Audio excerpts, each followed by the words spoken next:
Welcome to SciTech Culture with Steve Kern and Ben Warner, where we examine science, technology, and culture in the 21st century. Visit our website at scitechculture.com.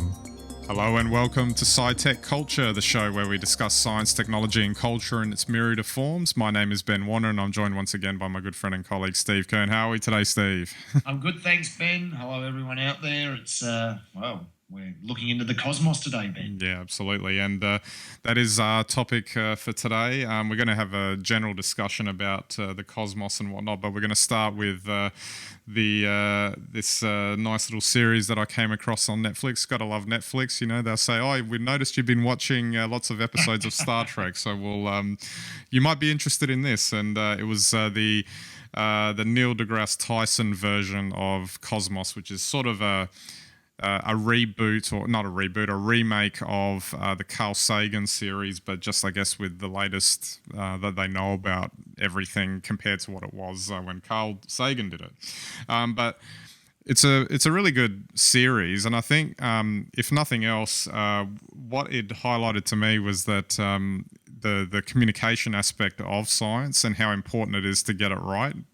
Yeah. Now, I mean, we'll touch on it briefly a bit later. I came across an article that was trying to poke holes in the actual show itself, but but regardless, I think what he was able to do in this show is really condense down into, I guess, as simple as format as possible, some really big concepts that can be hard to digest if you didn't sort of know the science behind it or had the sort of the brain space to figure that sort of stuff out.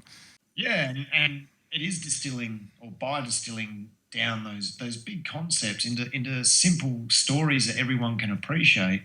You know, things like the fact we all come from stars. You know, the Earth, everything on it around us, you know, has come from an exploding star billions of years ago.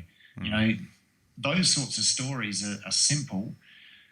I don't know if they're generally helpful in life, but they help us place ourselves and where we fit in the cosmos. And it's great that people can understand and have that appreciation that we're, you know, not just a tiny insignificant population in some small solar system somewhere. Yeah, absolutely. I mean, a classic example of it in the series, which I think started from the first episode, was this idea of the cosmic calendar that he was talking about, where he tried to represent, I guess he represented the whole history of the universe as it would play out if it was the equivalent of a single year.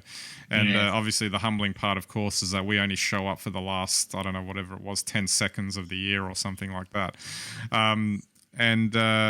That was just, I thought, a really good way of showing it, because it's hard to imagine what, 14 billion years or whatever it is actually is. Like, that's just an amount of time that's hard to contemplate. Yeah, I think, that's a really helpful way of understanding the vastness of not just space and the cosmos, but also time. 13.7 billion years is a long time. oh yeah, absolutely. I think what actually surprised me in the series too is that he didn't just focus on, this is the universe and all the standard things you would expect, like from the astronomy perspective, but he also started hitting on a couple of other aspects of things that affect us. Like, so there was an episode around global warming and the greenhouse effect, and he did try to tie in the Venus, basically, and what was happening on Venus, and whether, and it seemed like he was making almost like a statement that if we're not careful, our planet's going to turn into that. Which I thought, I don't know how 100% accurate that is, but it seemed to, I guess, resonate as a message, I guess, because there might have been some other factors there with Venus to make it that intense a greenhouse effect, but still the concept's there, isn't it? Oh, look, both Mars and Venus are quite possibly habitable. Yeah. For short, in cosmos terms, short periods of time. Okay, so, Mars had an atmosphere that's no longer there. Venus had a very different atmosphere that has changed. So you can look at either Earth, Mars, and Venus, which are the rocky planets with some sort of atmosphere, and you can see that like all it takes. You can't see the atmosphere, but it's a chemical environment. Yeah. And if you change the factors that cause them to react differently, or they will change. They will change. And it's, while we might like to think that it's far-fetched that we could end up like Venus, because Venus is a long way away and all those things, yeah, it is quite possible that it could happen here. And I think these are the important messages. When people say, why do we look out into space? Why do we care what happens on another planet? Well, because it's on these other planets where we can learn a lot more about our environment. And, sometimes there's a lot of, political discussion around the environment, but it's the only environment we've got. And you want to understand as much as you can, because we have to live in it. Yeah, absolutely. And and I think that's probably one of the most important aspects to this series, is that it attempts to take the politics out of the discussion by saying this isn't a debate. That's right. And I mean, even wider again, if you think about the discussion in terms of just understanding the planet, I'm sure a lot of politicians, and a lot of people who have to make decisions, on the environment, if it's climate change or other decisions, actually the general public, because we can't see the atmosphere around us, we don't tend to think it's there. Yeah. Because we don't actually go out into our gardens and, with a pen and paper actually count all the different animals from bugs through to birds in the garden. Yeah. We don't think about biodiversity. But, if they weren't there, if they disappear, then your garden's not going to be the same. And I just don't mean from an aesthetic point of view in terms of chirping birds and buzzing bees. You'll find maybe your fruit doesn't, doesn't fruit. Fruit trees don't fruit, all sorts of things like that. So they're very subtle things because we take so much for granted. Yeah. And, series like Cosmos are fantastic at just getting you to stop and think about how everything fits together. And you don't need to have a hugely scientific background or knowledge just to appreciate that. Well, I think Neil deGrasse Tyson actually said in the episode at one point, it's a shame we can't see the carbon dioxide in the air, otherwise it will look like this. And then they animated real life footage that they just took in the city, and they just put a purple haze over everything. So it's all coming out of tailpipes, out of the coal-fired power stations and all of that. And then all of a sudden it looks like a real dirty, like a oil slick of a mess that we never see.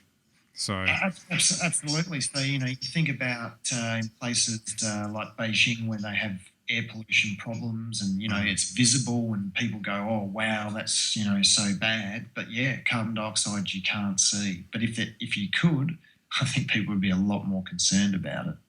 So one of the actual points in it, which I think you'll probably appreciate too, is from the science communication angle, is that Neil deGrasse Tyson actually says at one point in the series that as scientists, we don't always do a good job of communicating this, which I thought was, not just in terms of greenhouse effect or anything, but just in general across the board on anything to do with science. Because from his point of view, science is not about, and it's not an opinion. It's just what's there, and it's fact based. So there shouldn't be. It shouldn't really be up to open to interpretation in terms of the cold hard facts, but somehow it gets out of hand. Yeah, it's a difficult thing, but I think if you look at Neil deGrasse Tyson or Brian Cox, both whom do great science communication series, and they're about telling stories to people that help us find our place in the cosmos, on the planet, wherever it is we think we are. They help us ground ourselves in just a basic understanding of how everything fits together. Most science communication, though, unfortunately, is limited to press releases or trying to find a killer angle, to make it interesting, and it's not done in the same storytelling way that you see like the really good science communicators and big budget documentary series. Well, if there were more series like Cosmos going out, you can probably educate the public pretty well through that, I would have thought, because it just distilled everything down to its essence and communicated it with simple messages. Oh, absolutely. Look, Cosmos on its own, if you did nothing except watch Cosmos, you'd be a better educated person at the end of it. Yeah. You know, like there's no question that's how good it is. But I think the point that deGrasse Tyson's getting at is that the way science is told or communicated generally, when it's not told in that fantastic Cosmos style way, it's very derivative. It's very, you know, what could potentially be too dry or too technical for people. That's right, and you boil science down, and it's very core. It's just observation. Yeah. So you know, it's about this is what's observed when something happens. That's really what science is. And so what you do is you observe, you record what you see when something happens, and that becomes our knowledge base. That becomes a fact somewhere down the road. Yeah. And it's not really open to interpretation, but because in our modern world, especially with social media today, we tend to mix opinion with fact, or turn fact into opinion. And that's where it all degenerates. Absolutely. Just wanted to touch on finally, you know, the Hollywood glossy aspect to the show, and I think this in this case it really helped the actual production as well, because it gave it. If you ever look at the producers and directors of the episodes. You know, Seth MacFarlane of all people was the main guy that, you know, put the money behind it. You know, I wouldn't have thought, you know, Peter Griffin would be up for that sort of thing.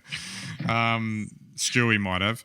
And then you've got, I noticed one of the producer directors was, you know, was a showrunner on Star Trek. So they had like that sort of ability to do that production value behind it.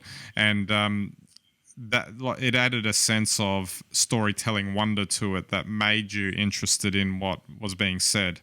You know, I mean, you know, talking about, you know, gaseous clouds or whatever or the methane clouds or whatever it is on Venus, for instance, might be dry in its technical terms, but, you know, you put a bit of music on it, you know, he's going through his ship of the imagination, it's getting rocked around a bit, and so all of a sudden it's getting a bit dramatic and a bit exciting, and then you start to listen to what he's talking about in terms of what was there and why it is the way it is.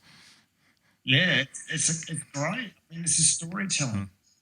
People love films, people love Hollywood, and thank God Hollywood have got involved, because it tells a great story. And when you tell a great story, then you can communicate fantastic ideas through our imagination.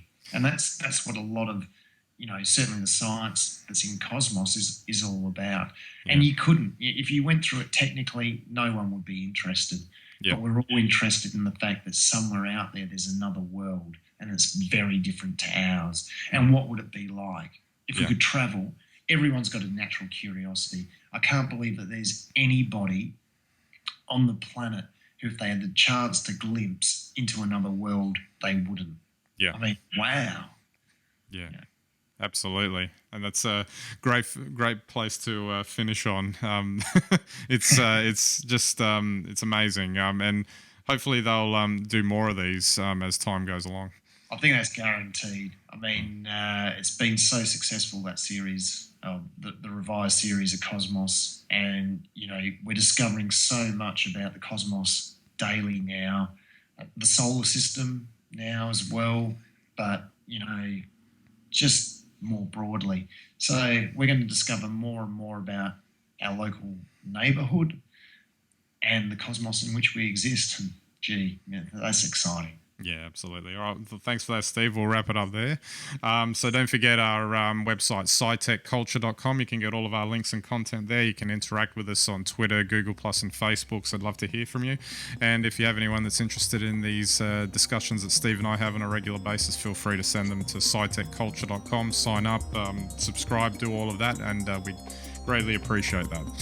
All right, so that's it for this episode. We'll catch you next time.